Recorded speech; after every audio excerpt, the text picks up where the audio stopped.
Good morning, India. Friends, today's session is related to smart vocabulary.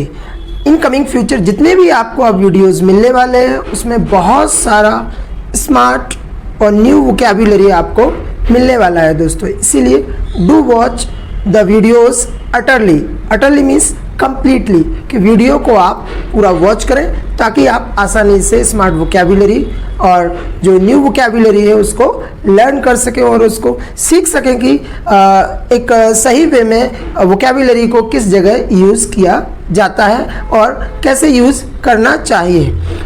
दोस्तों, मैं यहाँ पर कुछ हमारे स्पेशल लोग हैं जो हमारे वीडियोस को लाइक करते हैं और हमारे चैनल को, वीडियोस को उन नीडी लोगों तक पहुंचाते हैं जिनको इंग्लिश सीखने की आवश्यकता है, अपनी कम्युनिकेशन को डेवलप करने की आवश्यकता है। और जो लोग हमें फीडबैक देते हैं वीडियोस में, जब मैं पढ़ाता हूं और वीडियोस बनाता हूं तो उसमें जो फीडबैक्स हमें मिलते हैं उन सभी लोगों के लिए very special thank you to them.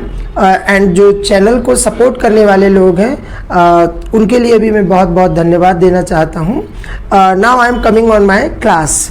दोस्तों, ऐसी बिल्डिंग जो किसी समय पास्ट में बनी हो और किसी व्यक्ति की याद में, जब हम कोई स्मारक बनाते हैं किसी व्यक्ति की याद में तो उस बिल्डिंग को हम मॉन्यूमेंट कहते हैं।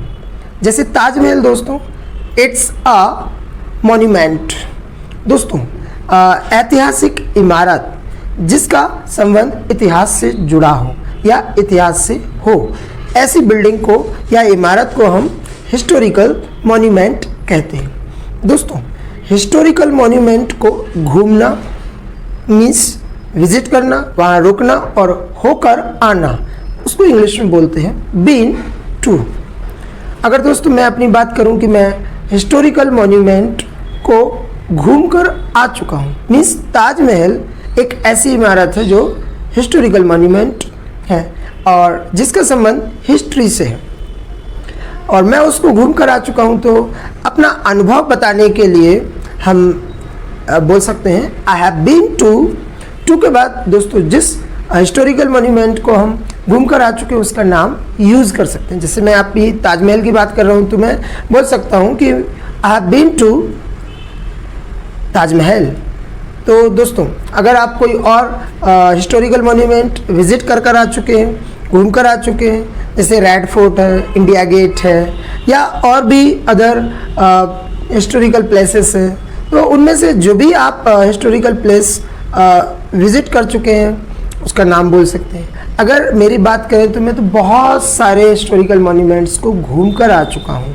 अगर मुझे बोलना है कि मैंने तो बहुत सारे हिस्टोरिकल मॉन्यूमेंट्स घूमे हैं तो मैं यहाँ बोल सकता हूँ I have been to many historical monuments. दोस्तों, हमें किसी व्यक्ति से अनुभव पता करना हो, जब हम अनुभव पता करते हैं तो उसके लिए हैव यू एवर का यूज़ करते हैं।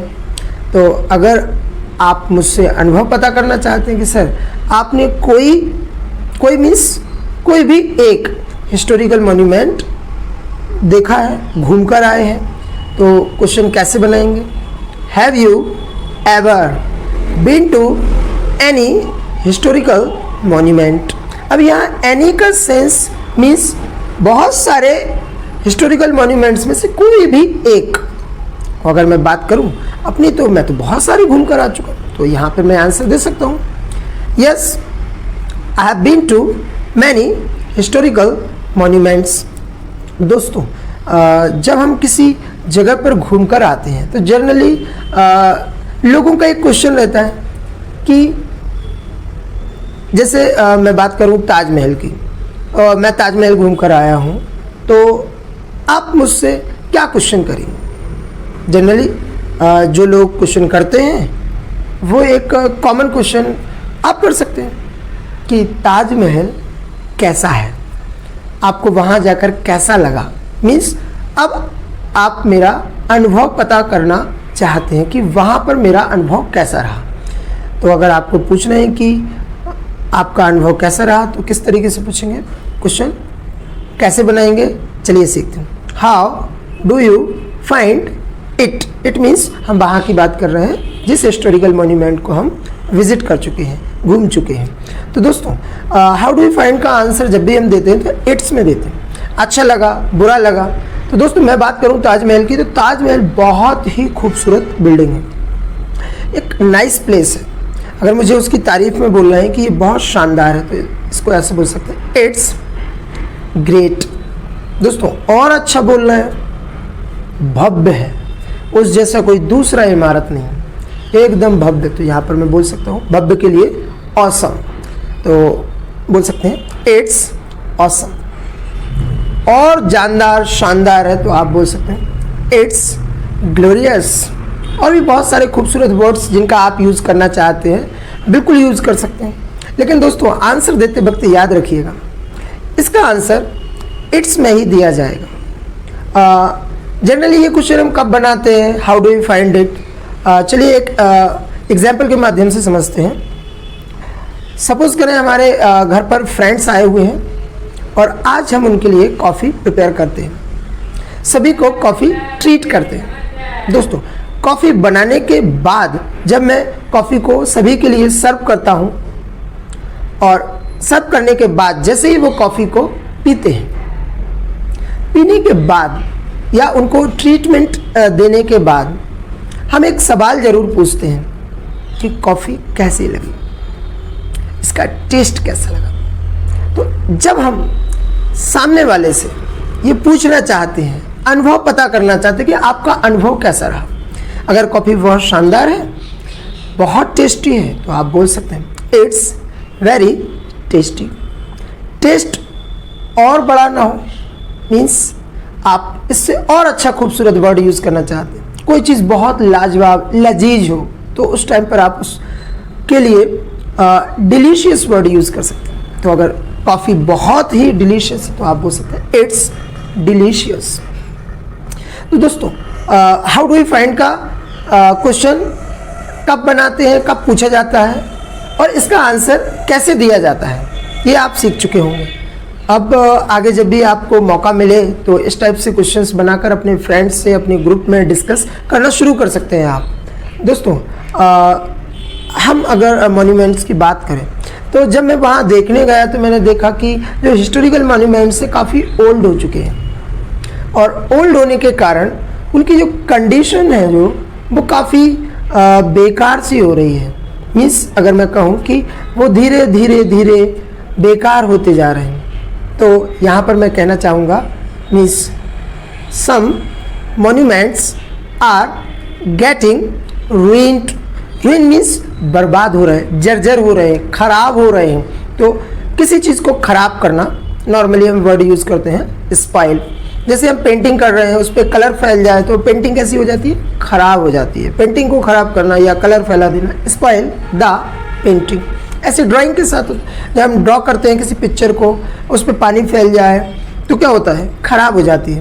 तो पिक्चर को ख़राब होना या करना, स्पॉइल द पिक्चर। किसी चीज़ को पूर्ण रूप से बर्बाद कर देना, कुछ भी ना बचे, उसके लिए हम एक अलग वर्ड यूज़ करते हैं रुइन। कभी कभी कॉन्वर्सेशन करते वक्त कई गुंडे लोग इस वर्ड का यूज़ करते हैं। जैसे वो धमकी देते हैं किसी को, वो यही कहते हैं मैं बर्बाद कर दूंगा तुम्हें, आई विल रुइन यू। तो इस टाइप से ये रुइन वर्ड यूज़ किया जाता है। और दोस्तों कभी जैसे कि लोग बोलते हैं कि नष्ट कर देना, मतलब पूरा तहस नहस कर देना, उसके लिए एक दूसरा वर्ड है डेवेस्टेट।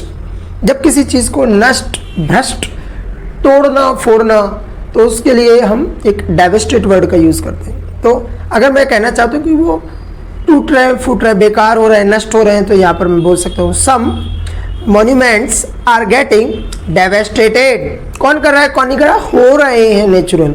और दोस्तों अगर बात करें कुछ हिस्टोरिकल मॉन्यूमेंट्स की, तो उनमें से कुछ तो ठीक ठाक हैं, जो ठीक ठाक है उनके लिए हम बोल सकते हैं some of them are well maintained, मतलब कि ठीक ठाक ढंग से सुरक्षित हैं वो और संरक्षित हैं। तो दोस्तों ठीक ठाक के लिए हम यहाँ पर बोल सकते हैं वेल मेंटेन्ड।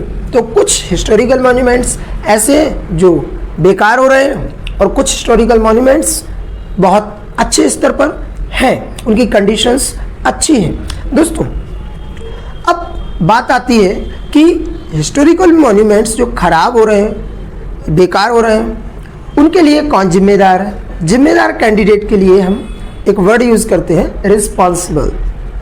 ये बहुत ही खूबसूरत वर्ड है, हम कॉमन वर्ड लेकर इसको यूज़ करते हैं। मीन्स इन द सेंस, जैसे हम कभी कभी इसको कॉमनली यूज़ करते हैं कि आपकी फैमिली में कौन जिम्मेदार है, उसको बुलाइए, तो हम यहाँ पर बोल सकते हैं who is responsible in your family, call him, means call the person. तो इस टाइप से हम रिस्पॉन्सिबल वर्ड यूज़ कर सकते हैं। रिस्पॉन्सिबल से अच्छा वर्ड अगर आपको यूज़ करना है दोस्तों, तो एक बहुत खूबसूरत वर्ड है accountable. We can use this word on the place of responsible. तो यहाँ पर मैं एक बात कहना चाहता हूँ कि हमारे जो हिस्टोरिकल मॉन्यूमेंट्स ख़राब हो रहे हैं, जिनकी कंडीशंस बेकार हो रही है, रूइंड हो रहे हैं, उनके लिए, उनकी कंडीशंस के लिए कौन जिम्मेदार है? तो यहाँ पर हम जब भी व्यक्ति की बात करते हैं, उसको ढूंढने की बात करते हैं या किसी व्यक्ति को खोजने की बात करते हैं, तो उसके लिए हम क्वेश्चन हु से तैयार करते हैं। तो यहाँ पर हम ढूंढ रहे हैं कि ऐसा कौन सा व्यक्ति है जो इनकी कंडीशंस के लिए तैयार है। Who is accountable for their conditions. दोस्तों एक डिपार्टमेंट है इंडिया में, ASI, जिसका फुल फॉर्म होता है archaeological survey of India. Archaeological survey of India जितने भी हिस्टोरिकल मॉन्यूमेंट्स हैं उनका रख रखाव करता है। किसी चीज़ को सुरक्षित रखना, संरक्षित रखना, प्रिजर्व। दोस्तों आर्कियोलॉजिकल डिपार्टमेंट का काम है इन सभी हिस्टोरिकल मॉन्यूमेंट्स को संरक्षित रखना। और जो खराब हो रहे हैं हिस्टोरिकल मॉन्यूमेंट्स, मैं यहाँ पर कहना चाहूँगा कि उनको संरक्षित होना चाहिए। दोस्तों ऐसा काम जो समाज की भलाई के लिए होना चाहिए के सेंस में हम इट शुड बी डन फॉर्मूले का यूज़ करते हैं। It's a beautiful structure to use in conversation. दोस्तों जैसे ये बिल्डिंग खराब है और इस बिल्डिंग को बहुत दिनों से पेंट नहीं किया गया, दीवारों से प्लास्टर निकल रहा है, कोई चीज़ बाहर की बाहर निकलना, उसको बोलते हैं कम ऑफ। यहाँ पर ऑफ का जो स्पेलिंग है वो है OFF। तो दोस्तों अगर मुझे बोलना है कि दीवार का प्लास्टर निकल रहा है तो कैसे बोलेंगे? Plaster is coming of. तो ऐसे दोस्तों वहाँ पर जो हिस्टोरिकल मॉन्यूमेंट्स बने हुए हैं वो बिल्डिंग्स कैसी हो रही हैं? खराब हो रही हैं, घिस पिट चुकी हैं। तो यहाँ पर मैं ये कहना चाहूँगा कि उन बिल्डिंग्स को संरक्षित होना चाहिए। तो यहाँ पर मैं कह सकता हूँ इट शुड बी प्रिजर्व्ड, या मैं हिस्टोरिकल मॉन्यूमेंट्स की बात कर रहा हूँ तो दे शुड बी प्रिजर्व्ड। दोस्तों कौन करेगा, किसको करना चाहिए, मैंने इस विषय में कोई चर्चा नहीं की, बस ऐसा काम होना चाहिए। हिस्टोरिकल मॉन्यूमेंट्स संरक्षित होना चाहिए, इसलिए इस सेंस में मैंने बोला दे शुड बी प्रिजर्व्ड। यहाँ पर मैंने अभी एक वर्ड यूज़ किया था, किसी चीज़ को बेकार करना, बर्बाद करना, रूइन। जैसे मैं एक एग्जांपल और देना चाहता हूँ कि कोरोना ने इंडियन इकोनॉमी को बर्बाद कर दिया। तो यहाँ पर मैं इस सेंस में रूइन वर्ड का यूज़ कर सकता हूँ, corona has ruined Indian economy. दोस्तों जो लॉकडाउन है अभी 2-3 बार लग चुका है। पहली बार सेंट्रल गवर्नमेंट ने इसको स्टार्ट किया था, फिर बाद में स्टेट गवर्नमेंट ने कई बार लॉकडाउन्स का यूज़ किया और कोरोना को कंट्रोल किया। तो दोस्तों अगर मुझे कहना है कि लॉकडाउन ने जितने भी बिजनेसेस थे उन सभी को बर्बाद कर दिया, तो यहाँ पर हम बोल सकते हैं लॉकडाउन हैज़ रूइंड बिजनेसेस। अगर हमें रूइन वर्ड का यूज़ नहीं करना है तो मैंने आपके लिए अभी एक दूसरा वर्ड दिया था, किसी चीज़ को बर्बाद करना, क्षति पहुंचाना, डेवेस्टेट। तो इस वर्ड का भी यूज़ कर सकते हैं। दोस्तों किसी चीज़ को मलिन करना, उसकी ऊपरी परत को नुकसान पहुंचाना, बेकार करना, भद्दा करना, उसके लिए हम टार्निश वर्ड का यूज़ कर सकते हैं। तो यहाँ पर मैं कह सकता हूँ कि बिजनेसेस को कोरोना ने टार्निश कर दिया। यहाँ पर कह सकते हैं हम कोरोना हैज़ टार्निश्ड बिजनेसेस। और इसका असर तो जॉब पर भी पड़ा हुआ है, लाखों लोगों की जॉब्स छूट गई है। मजबूरन उनको जॉब छोड़नी पड़ी। फैक्ट्रीज बंद हो चुकी हैं, बड़ी बड़ी कंपनीज बंद हो चुकी हैं, तो उनको इस कारण से they have to leave jobs, तो जॉब छोड़नी पड़ी। अब करोड़ों लोग बेरोजगार हो चुके हैं, मतलब उनके हाथ से जॉब निकल गई है।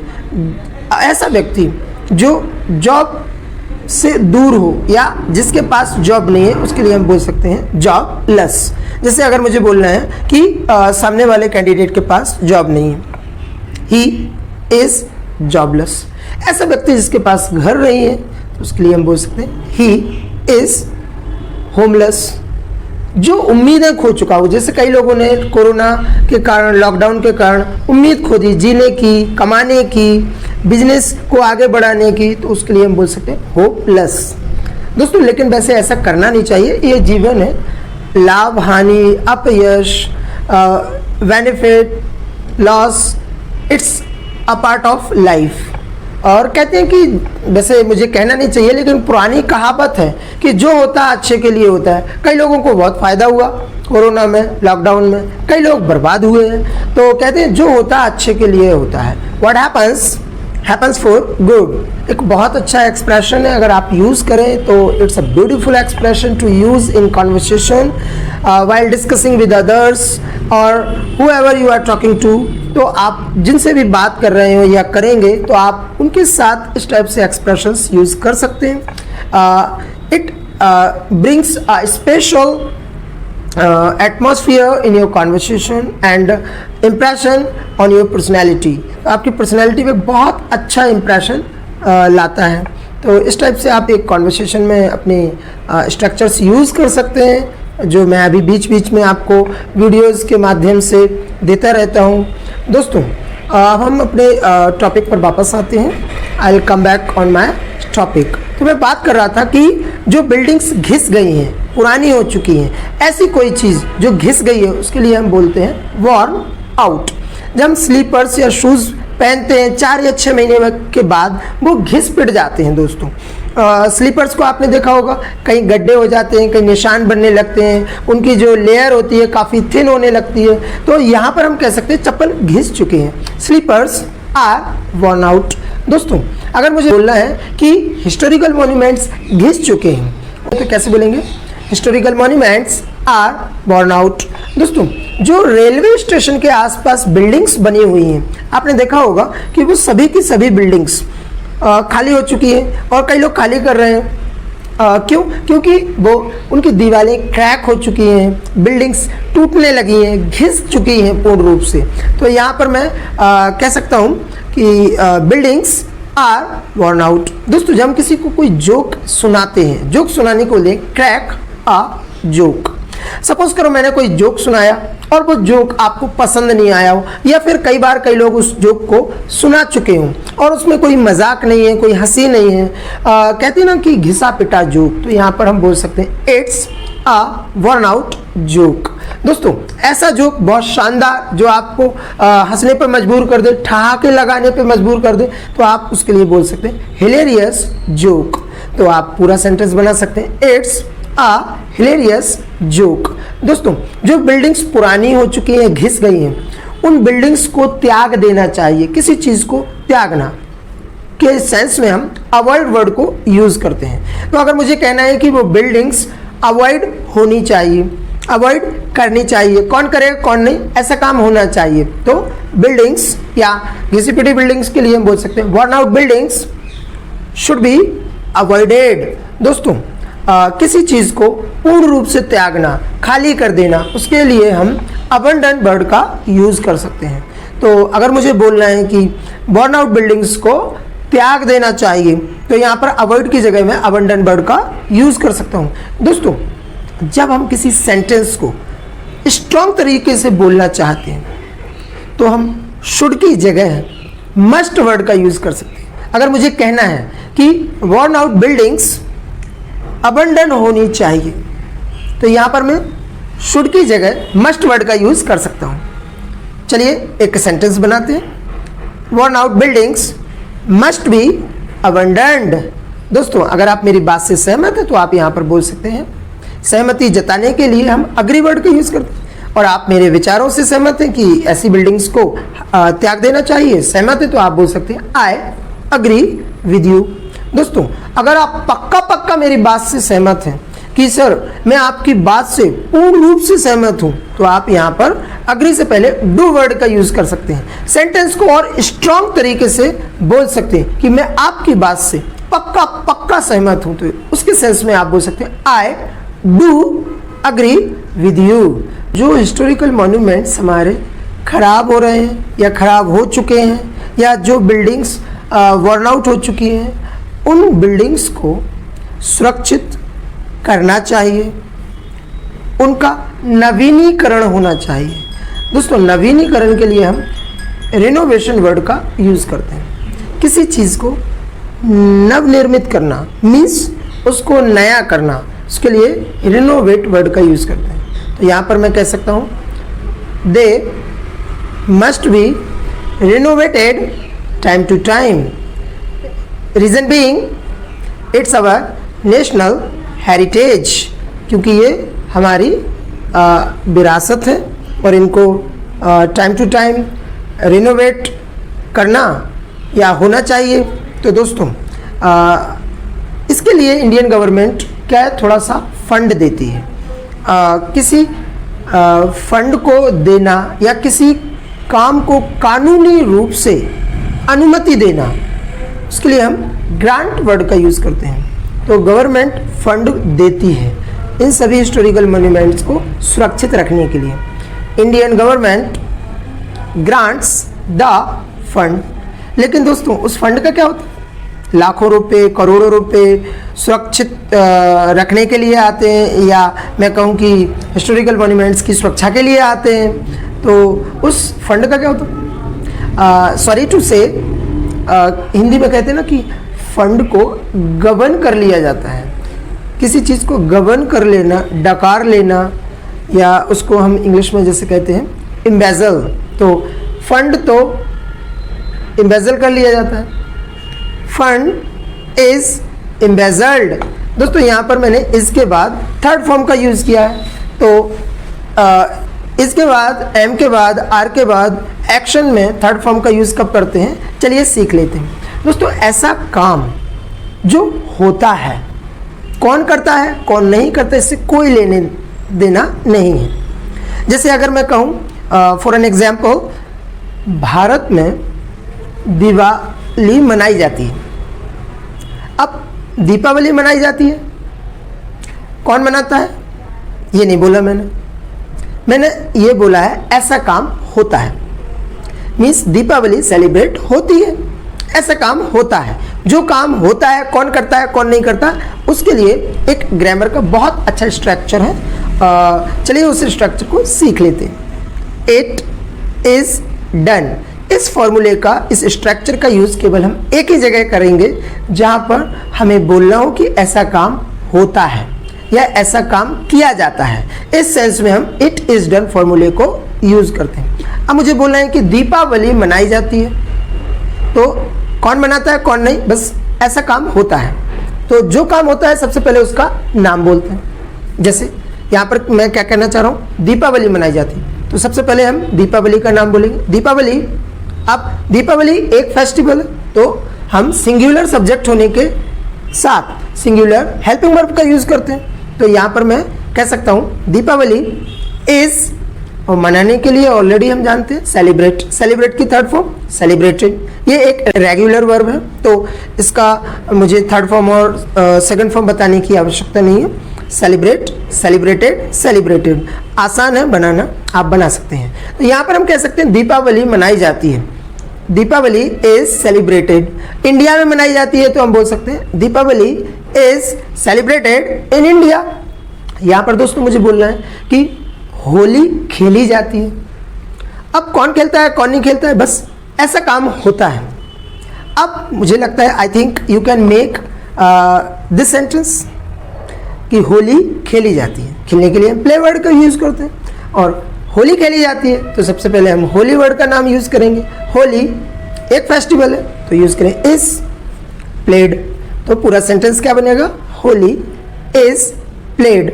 बोल रहे हैं भारत में होली खेली जाती है, तो पूरा सेंटेंस बोल देंगे Holi is played in India.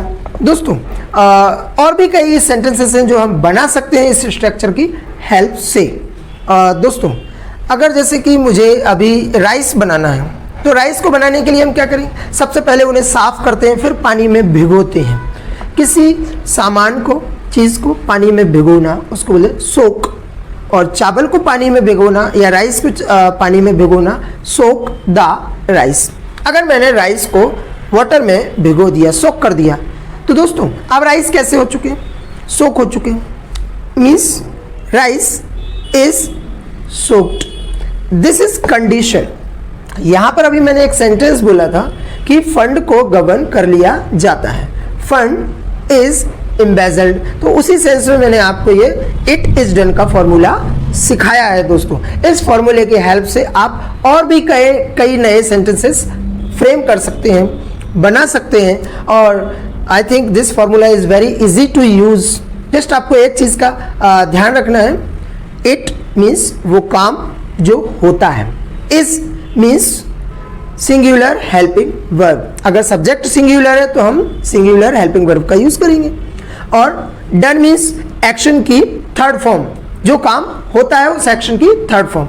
जैसे दोस्तों मुझे बोलना है कि ऑक्सफोर्ड इंग्लिश एकेडमी भोपाल एक अंग्रेजी सिखाने की संस्था है, और मुझे अगर कहना है कि Oxford English academy Bhopal institute में इंग्लिश सिखाई जाती है, ऐसा काम होता है, तो यहाँ पर मैं सेंटेंस बोल सकता हूँ English is.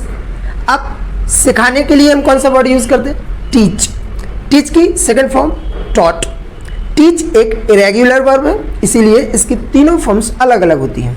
First form teach, second form taught, third form taught. और इस स्ट्रक्चर में हम एक्शन की कौन सी फॉर्म यूज करते हैं, थर्ड फॉर्म।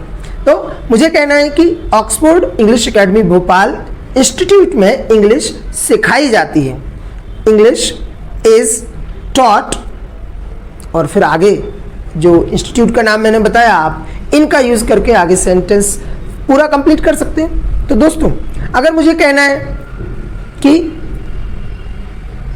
कपड़े ड्राई क्लीन्स किए जाते हैं या होते हैं, जैसे किसी दुकान पर लिखा रहता है कपड़े ड्राई क्लीन्स किए जाते हैं, तो कपड़े ड्राई क्लीन किए जाते हैं। अब कपड़े कोई एक तो कपड़े की बात हो नहीं रही, बहुत सारे pant, shirt, coat, saris, blouse और भी बहुत सारे प्रोफेशनल, नॉन प्रोफेशनल क्लोथ्स रहते हैं। तो अगर मुझे बोलना है कपड़े ड्राई क्लीन होते हैं, कभी कभी दुकानों पे लिखा रहता है यहाँ कपड़े ड्राई क्लीन होते हैं या किए जाते हैं, कौन करता कौन नहीं करता, बस ऐसा काम होता है। चलिए इस सेंटेंस को बनाते हैं। अब दोस्तों इस सेंटेंस को बनाते वक्त इतना ध्यान रखिएगा कि सब्जेक्ट प्लूरल है, क्लोथ्स, काम किस पर होता है, क्लोथ्स, कपड़े ड्राई क्लीन किए जाते हैं। तो यहाँ पर हम जब सब्जेक्ट प्लूरल है तो हेल्पिंग वर्ब भी कैसी होगी, प्लूरल, तो इसकी जगह किसका यूज होगा, आर। प्रेजेंट में जो प्लूरल हेल्पिंग वर्ब है वो आर होती है, और पास्ट में प्लूरल वर्ब वर होती है, वॉज एक सिंगुलर हेल्पिंग वर्ब होती है। तो यहाँ पर हम बोल रहे हैं कि कपड़े ड्राई क्लीन किए जाते हैं, clothes are dry cleaned here. तो इस स्ट्रक्चर का यूज आप और भी बहुत सारे स्थानों पे कर सकते हैं जहाँ पर आपको इस सेंस में बात करनी हो कि ऐसा काम होता है। दोस्तों हर साल दिवाली पर हम अपना घर पेंट करवाते हैं, मतलब हर साल दिवाली पर हमारा घर पेंट होता है। तो यहाँ पर हम बोल सकते हैं my house is painted on Diwali या दीपावली।